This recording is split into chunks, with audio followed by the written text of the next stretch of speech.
ये वीडियो आपको हेल्प करेगा कुछ पौधों की कटिंग्स लगाने में। आप ये जान पाएंगे कि अभी इस समय किन पौधों की कटिंग लगा सकते हैं और कौन से पौधे वो हैं जिनकी कटिंग बहुत आसानी से डेवलप हो जाएगी। वैसे तो लगातार मैं इस टॉपिक पर वीडियोस डालती रहती हूँ, लेकिन कुछ ऐसे पौधे हैं जो अक्टूबर नवंबर तक लगाए जाते हैं। दिसंबर में फिर मुश्किल होता है लगाना, लेकिन 20 जनवरी के बाद वापस यानी पूरे साल इन पौधों की कटिंग लग जाती है।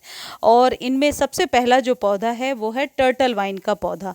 टर्टल वाइन की कटिंग यदि आप कहीं से लेकर के आ रहे हैं तो उसकी एक एक दो दो इंच की कटिंग आप बना लीजिए, जैसा मैं वीडियो में अभी आपको दिखा रही हूँ। ये कटिंग मैं कहीं से लेकर आई हूँ, लेकिन सिर्फ एक ही प्रो टिप है जो इनकी कटिंग लगाने के लिए आपको याद रखना है। ये देखिए पीछे इसके एरियल रूट्स निकले होते हैं। तो आपको करना क्या है, अच्छी मिट्टी बनाइए जिसमें कि 40% गार्डन सॉइल में 40% आप सैंड मिला लीजिए। कोकोपीट भी मिला सकते हैं, लेकिन एक चीज़ ध्यान रखिए, कोकोपीट बहुत ज़्यादा मॉइस्चर को होल्ड करता है, तो यदि आप संभाल पाएंगे तभी डालिए, अदरवाइज सैंड मिलाइए। और 20% कंपोस्ट मिलाइए। कंपोस्ट कहने का मतलब है कोई भी जैविक खाद, वर्मी कंपोस्ट मिला लीजिए। और जैसे मैंने रख के दिखाया, टर्टल वाइन को ऊपर से रख देना है। ये जो आपको दिख रही हैं रूट्स निकली हुई हैं, ये अपने आप पानी को या सॉइल को जो टच करती हैं, फिर अपने आप ही रूट्स बन जाती है। यदि इसको आप सॉइल में दबाते हैं तो फिर इसकी कटिंग कभी भी ग्रो नहीं होगी। इसलिए सॉइल में नहीं दबाना है, सिर्फ ऊपर से इस तरीके से कटिंग को रख देना है। टर्टल वाइन एक सकुलेंट की वैरायटी होती है, तो इसको सॉइल में दबाने के बाद इनके रूट्स का डेवलप होना मुश्किल है।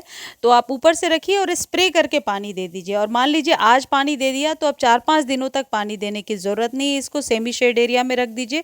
4-5 दिनों बाद जब आपको लगता है इसके रूट्स डेवलप हो रहे हैं तो मॉर्निंग की सनलाइट ज़रूरी है, या कभी भी 1 से 2 घंटे की सनलाइट दीजिए।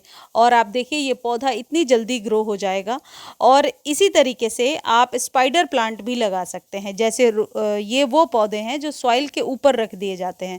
इनको कभी भी सॉइल में दबाना नहीं है, बस सॉइल के ऊपर रखिए, पानी डालिए और सेमी शेड में रखिए। बस इनको लगाने का यही तरीका होता है और अपने आप इसकी रूट्स बन जाती हैं।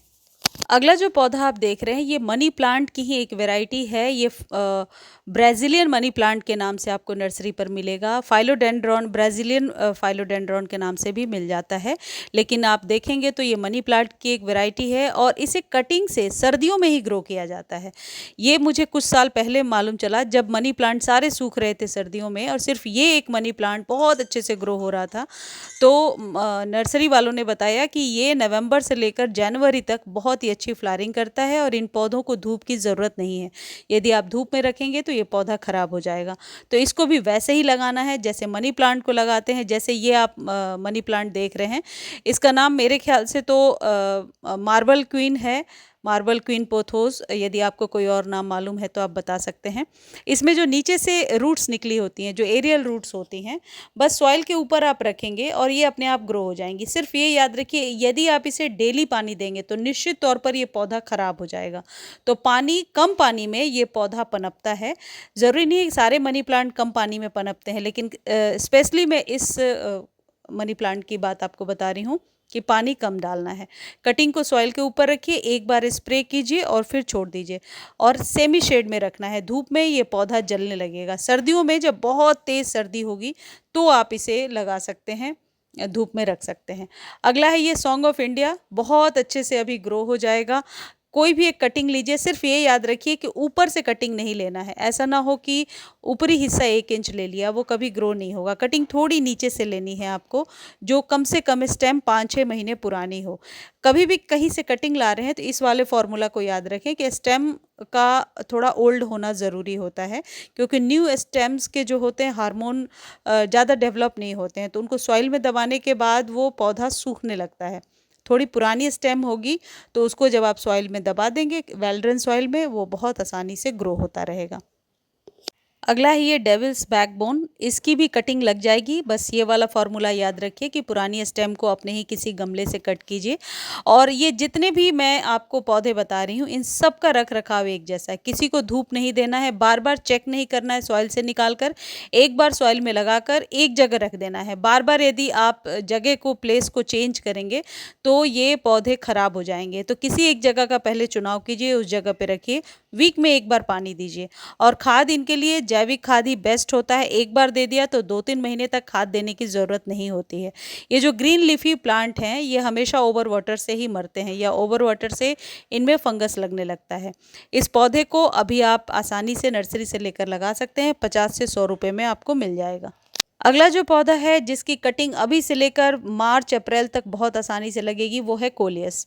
कोलियस की कटिंग लगाने के बाद यदि आप पानी नहीं देंगे तो ये इस तरीके से ड्रूपी होता जाएगा और मुड़ता जाएगा। कोलियस के साथ भी वही चीज़ आपको ध्यान देना है, बिल्कुल ऊपर की कटिंग लाकर यदि आप सॉइल में दबाएंगे तो ये नहीं ग्रो होगा। इसको थोड़ी सी पुरानी स्टेम ले लीजिए, जैसे अपने पौधे से या पार्क में या कहीं लगा हुआ हो वहाँ से। कटिंग लगाने के बाद 2-3 दिनों तक शेड में रख दीजिए और फिर जब आपको ऐसा लगता है कि पौधा स्टेबल हो गया तो फिर मॉर्निंग की धूप दीजिए। देखिए ये वही पौधा है, पानी डालने के आधे घंटे के बाद ऐसा होता है। तो जब भी आप कोलियस को पानी बिल्कुल नहीं देंगे तो वो ड्रूपी होने लगता है। फिर पानी देने के बाद आधे 1 घंटे के बाद इस तरीके से स्टैंड हो जाता है। तो आपको टेंशन लेने की ज़रूरत नहीं है कि ये पौधा ख़राब हो गया है, पानी दे कर के छोड़ दीजिए। लेकिन हाँ, ओवर वाटर नहीं करना है। मुझे उम्मीद है ये जानकारी आपको अच्छी लगी होगी। धन्यवाद।